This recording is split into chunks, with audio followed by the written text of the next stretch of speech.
السلام عليكم. أنا هيثم توفيق ودي قناة هنتعلم فتنس. اتكلمنا من الفيديو اللي فات عن الكربوهيدرات وعلاقتها بالتمرين وازاي الجسم بيحتاج كربوهيدرات بعد التمرين، وحطمنا أسطورة الكربوهيدرات وحشة وحطمنا أسطورة إن بلاش نرفع الأنسولين. المرة دي هنحطم أسطورة إن الجلايسيميك إندكس العالي وحش. الجلايسيميك إندكس العالي الجلايسيميك إندكس دي هي إن مستوى السكر اللي الأكل بيرفعه، بنقيمه يعني من عالي لواطي. كل ما يعلى طبعا ده مش حاجة كويسة. في حالة واحدة بس بيبقى كويس، بعد التمرين. ليه؟ لأن التمرين أنت كورتيزول عالي، السكر واطي في جسمك، الجلايكوجين خلص، الجسم محتاج يبني. في حالة مثالية للبناء، تخيل إن جسمك حساسية الأنسولين فيه 10 أضعاف الطبيعي. يعني جسمك مفيش مقاومة أصلا، يعني الخلايا أصلا هي اللي بتقول إحنا عايزين جلوكوز، عايزين طاقة عشان نبني. تخيل إن في حاجة اسمها GLUT4 اللي هي جلوكوز ترانسبورت تايب 4.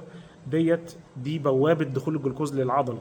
دي في العادي ما بتطلعش على السيرفس بتاعت العضلة غير مع الانسولين. تخيل ان دي مع التمرين التقيل، مع الكونتراكشنز او الانقباضات بتاعت العضلة، بتتفتح لوحدها، عايزة تبلع الجلوكوز بلع من الجسم وبتمتصه من الجسم علشان مش مستنية اصلا انسولين يجي. تخيل بقى كمان ان الانسولين بيعلى كمان وبيدخل بقى امينو اسيدز والفيتامينز وكل الحاجات دي. فانت الجلايسيميك اندكس ايوه صحيح ممكن يبقى وحش في الظروف العاديه، لو انت قاعد جسمك مش محتاج طاقه، بس في الحاله دي احنا عايزين نطفي الكورتيزول عشان نبدا البناء. عايزين نعمل الكلام ده في اسرع وقت. فاحسن حاجه ان انت تاخد حاجه الجلايسيميك اندكس بتاعها عالي، ما فيش مشكله خالص، بالعكس جسمك ده محتاج الكلام ده في الوقت دوت. واللي يقول لك بلاش تاخد حاجه الجلايسيميك اندكس بتاعها عالي بعد التمرين، قول له ده الكلام ده يعني خلاص سيبناه من الثمانينات. والكلام دلوقتي ان لا، جسمنا بيعرف امتى، يعني في كونتكست لازم نبقى عارفين، او في يعني زي ما بنقول الظروف اللي بنتكلم فيها بتختلف 180 درجه.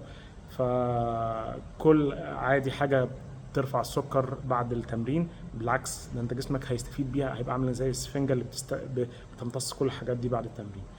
نشوفكم في فيديو جاي، ولو في اي سؤال او اي حاجه اكتبوا في الكومنتس سواء على الفيديو ده او على الفيديو الرئيسي.